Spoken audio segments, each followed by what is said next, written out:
By the autumn of 1941, Nazi Germany stood at the peak of its power. Nearly all of Europe had fallen under the swastika, and Operation Barbarossa had driven deep into the Soviet Union. With terrifying speed, German generals promised Hitler that the Red Army was finished, that Moscow would fall before winter, and that the Soviet Union would collapse like a rotten structure. But as the Wehrmacht approached the gates of Moscow, something shifted. Blitzkrieg, the fast, lightning style of war, began to slow. The roads turned into oceans of mud, tanks crawled, trucks drowned, and horses collapsed where they stood. The closer the Germans came to Moscow, the stronger the Soviet resistance grew. Civilians dug trenches around the city, women built barricades, and factories worked non-stop to produce ammunition. It was no longer just soldiers defending the capital. It was an entire nation. Then the Siberians arrived. Hardened by Arctic winters, wearing warm uniforms and trained in snow combat, they counterattacked with ferocity. The Wehrmacht, dressed for autumn, froze in their foxholes. Engines cracked, rifles jammed, and frostbite spread like wildfire. For the first time since the start of the war, the German advance stalled. Blitzkrieg had broken, not on steel, but on winter and willpower.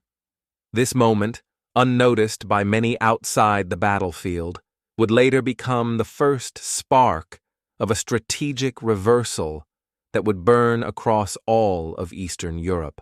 December 1941. Temperatures plunged to minus 40 degrees Celsius.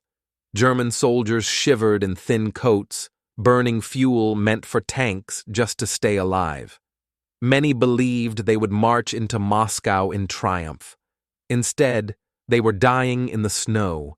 General Georgy Zhukov launched the counteroffensive with precision born of desperation. Thousands of artillery pieces opened fire across a 1,000-kilometer front, and like ghosts emerging from a blizzard, Soviet troops in white camouflage surged forward. Ski battalions glided through forests, cavalry struck deep into enemy rear areas, and armored brigades attacked from unexpected directions. The effect was instantaneous. Entire German divisions crumbled, retreating for the first time in the war. Officers begged Hitler to allow tactical withdrawals, but he refused. Not one step back, he declared, a command that condemned thousands of his own soldiers to die frozen in their trenches. For the Soviet Union, the counterattack was more than a military maneuver. It was a psychological rebirth. The world saw that the Red Army could not only defend, it could strike back. Moscow did not fall. Instead, it delivered the first major defeat to the Wehrmacht. The tide had not yet turned, but it had begun to shift. The winter of 1941-42 changed the Red Army forever. Gone were the days of chaos, confusion, and rapid retreats. Under the pressure of survival, the Soviet command structure hardened. New divisions were formed. Officers were trained, and factories relocated eastward began producing tanks and aircraft at astonishing rates. While the Germans struggled with stretched supply lines and brutal weather, the Soviets learned how to fight a modern industrial war. Railways carried reinforcements from Siberia, the Urals, and Central Asia. Women worked 12-hour shifts forging steel for T-34 tanks. Children collected scrap metal in the ruins of bombed-out cities. The entire country became a war machine, and across the front line, something else changed. Morale. Soldiers who had once feared the German war machine now believed it could be beaten. The Moscow counterattack had shown that the Red Army could force the Wehrmacht backward. It was a small victory in a vast war, but it carried enormous symbolic weight. The tide was still turning slowly, painfully, but it was turning. And Germany, for the first time, felt the sting of a war that would not end quickly. By the summer of 1942, Hitler sought revenge for Moscow. He launched Case Blue, a massive southern offensive aimed at capturing the Caucasus oil fields and cutting the Soviet Union in half. At the center of this plan stood Stalingrad, a city whose name alone made its capture politically irresistible. The Germans fought street by street, house by house, reducing the city to rubble. Soviet defenders clung to ruins, fighting from basements and factories. They crossed the Volga under constant bombardment, holding a front line sometimes only meters wide. The German Sixth Army believed victory was within reach. Then came Operation Uranus. From the frozen steppes north and south of the city, over 1 million Soviet soldiers surged forward. They did not attack Stalingrad. They attacked the flanks, held by Romanian, Hungarian, and Italian troops. These defenses collapsed almost instantly. Within days, 300,000 Axis soldiers were encircled. Hitler ordered them to stand fast. They obeyed and were condemned. Stalingrad became the greatest German defeat in history. Moscow was the first crack. Stalingrad was the fracture that began breaking the entire German war machine. In the summer of 1943, Germany launched its final great offensive on the Eastern Front, Operation Citadel. Its goal was to destroy the massive Soviet bulge around Kursk. Hitler believed that a decisive victory there could regain strategic momentum. But the Soviets were ready. Stalin, learning from earlier mistakes, allowed his generals to build defensive belts deeper and stronger than anything seen in the war. More than 1 million mines covered the fields, trenches stretched for hundreds of kilometers, and anti-tank guns waited in camouflaged pits. When the German assault began, the battlefield erupted into the largest tank engagement in human history. Tigers and Panthers clashed with T-34s in clouds of dust and smoke. Artillery thundered across the steppe. Aircraft filled the skies in swirling dogfights. The Germans broke through the first lines, then the second, but could go no farther.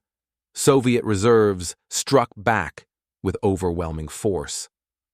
The Red Army advanced in a tidal wave of steel, pushing westward relentlessly. Kursk was the final pivot. After it, Germany would never again regain the initiative on the Eastern Front. The tide had fully turned, and now it flowed toward Berlin. By early 1943, the Red Army was no longer the desperate force that had struggled in the first months of the invasion. It had been reforged in fire, reorganized, restructured, and reborn. New commanders had proven themselves in battle, from Rokossovsky to Vatutin to Trikov. Tactics evolved with brutal speed. Instead of chaotic charges, the Soviets mastered coordinated assaults using artillery, tanks, sappers, and infantry as a unified machine. The T-34, once produced in limited numbers, now rolled out of factories by the thousands, simple in design, powerful in combat. It became the steel backbone of the Soviet counteroffensive. Workers toiled day and night in the depths of the Urals, welding armor plates with frozen fingers, knowing every machine they produced was a weapon of survival, and the soldiers themselves changed. The early terror and chaos were replaced by discipline and confidence. Veterans from Moscow and Stalingrad taught new recruits how to survive artillery barrages, how to fight in ruins, how to ambush tanks. The Soviet Union had become a nation of fighters, factory workers, students, farmers, professors, women, teenagers, all bound by one shared truth. Defeat meant extinction. The reborn Red Army was no longer fighting for territory. It was fighting for the future. Behind the front lines, a second front raged, the Industrial War.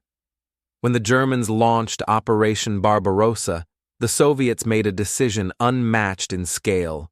More than 1,500 factories were dismantled and moved eastward, beyond the Ural Mountains. Entire cities were uprooted in weeks. Machines were shipped by rail, rebuilt under open skies, and restarted in freezing hangars as bombs fell from above. By 1943, this industrial miracle bore fruit. Soviet production surpassed that of Germany in tanks, artillery, and aircraft. The Yak and Lejiji fighter series gained dominance in the skies. The Il-2 Sturmovik, the flying tank, became a terror to German armor. Artillery production doubled. Ammunition flowed to the front in endless steel rivers. Women made up more than half the industrial workforce. They operated lathes, packed shells, and stitched uniforms. Children collected metal scrap and rationed badi. Scientists created new fuel mixtures that worked in extreme cold. Engineers improved tank armor literally between battles. This vast war machine, improvised, decentralized, driven by necessity, overwhelmed German calculations. The Germans had expected a short campaign. Instead, they faced a nation capable of replacing entire armies in months. The tide turned not only on the battlefield, but in every factory, every rail depot, every workshop, lit by dim lamps in the frozen night. After Stalingrad, something broke inside the Wehrmacht. Something that would never fully heal. Soldiers who once marched proudly into Soviet territory now retreated with haunted eyes. Officers who believed victory was destiny now whispered fears in cold bunkers. Rumors spread that the war was lost. Even if no one dared say it aloud, German supply lines stretched over thousands of kilometers. Partisan warfare tore at railroads and convoys. Winter clothing arrived too late, if at all, fuel. Shortages grounded aircraft and left tanks stranded like steel carcasses on the steppe. Every town liberated by the Soviets revealed the brutality of occupation, stiffening Soviet resolve to fight harder, faster, with no mercy. Hitler's orders grew increasingly erratic. He demanded offensives where none were possible, refused retreats that could save lives, and dismissed generals who told him the truth. His fantasy of conquering the East, of reaching the Volga, the Caucasus, perhaps even the Urals, crumbled. The Reich had awakened a giant far stronger than it had imagined. The collapse was not sudden. It was slow, grinding, inevitable, like ice cracking beneath the weight of a storm. Moscow had stopped the Germans, Stalingrad had humiliated them. Now, the very foundation of their empire was beginning to rot. By 1943, the world understood what had happened in the frozen fields of Russia.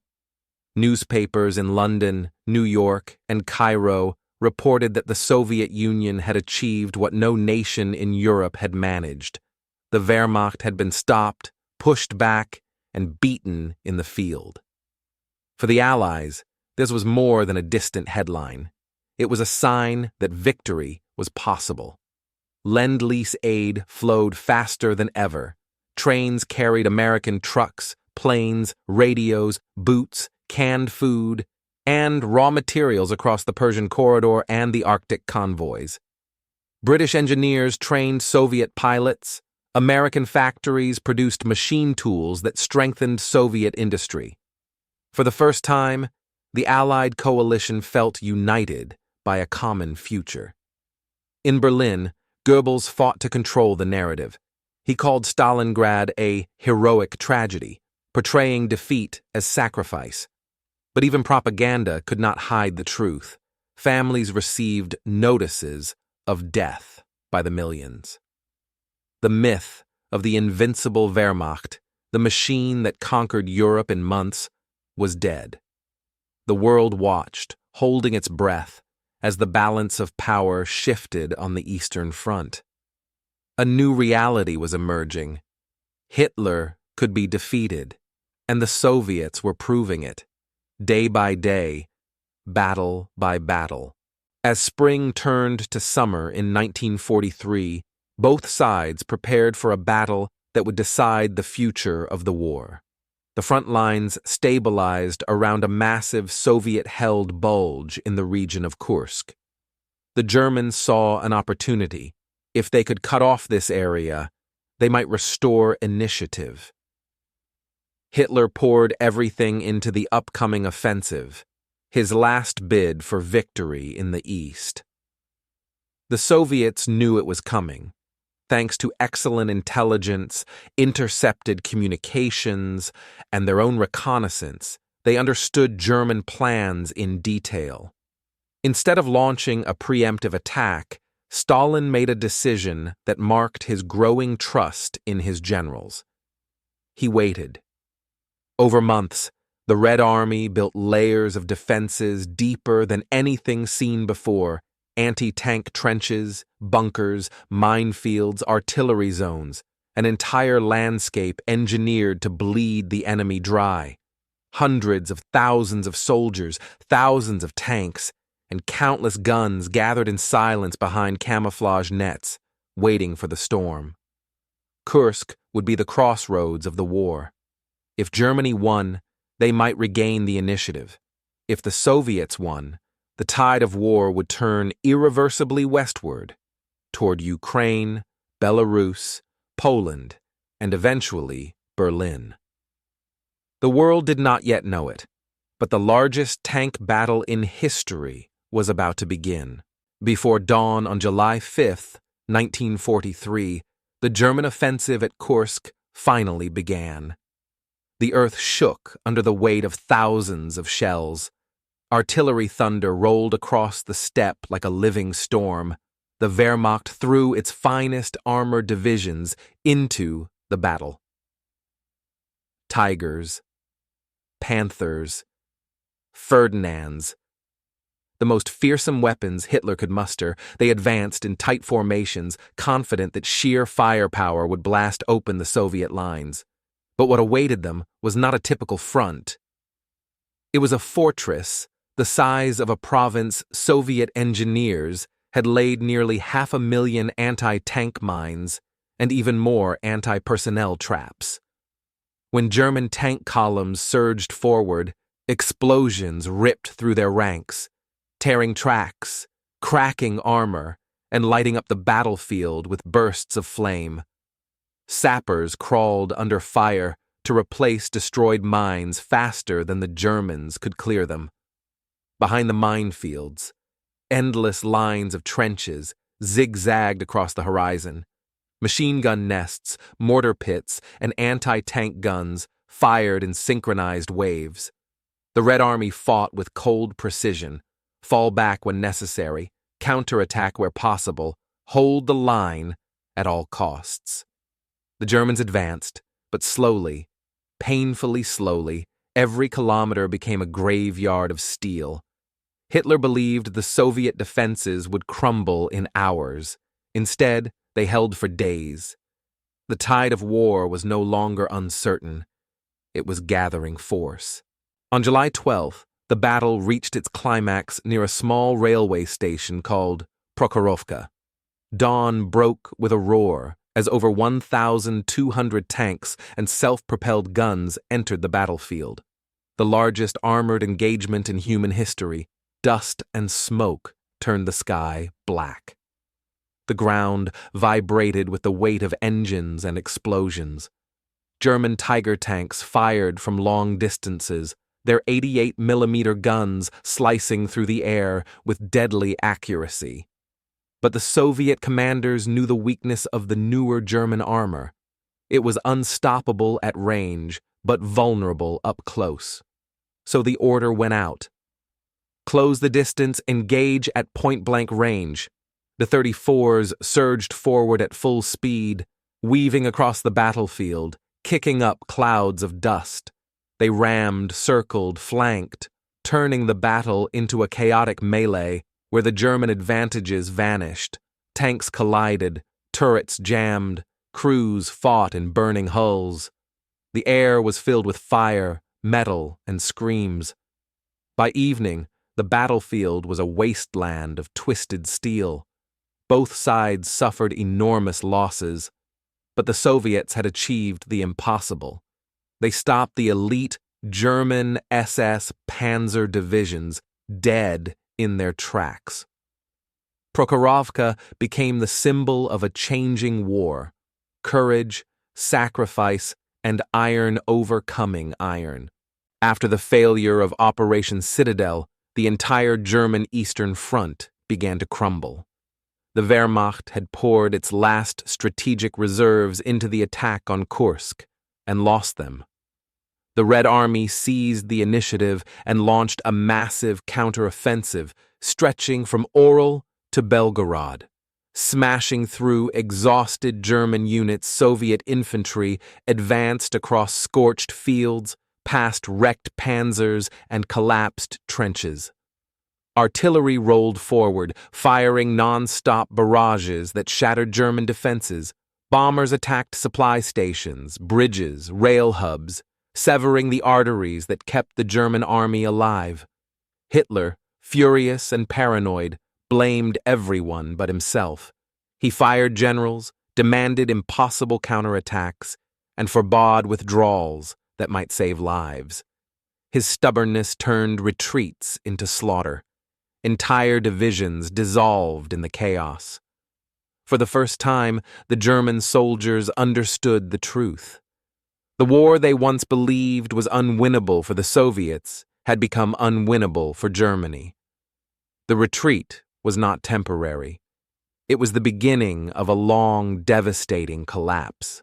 As summer turned to autumn in 1943, Soviet armies swept westward in a wave of liberation.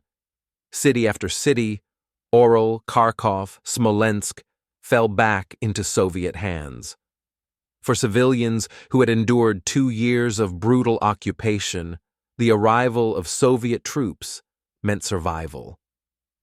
Starving families emerged from hiding places.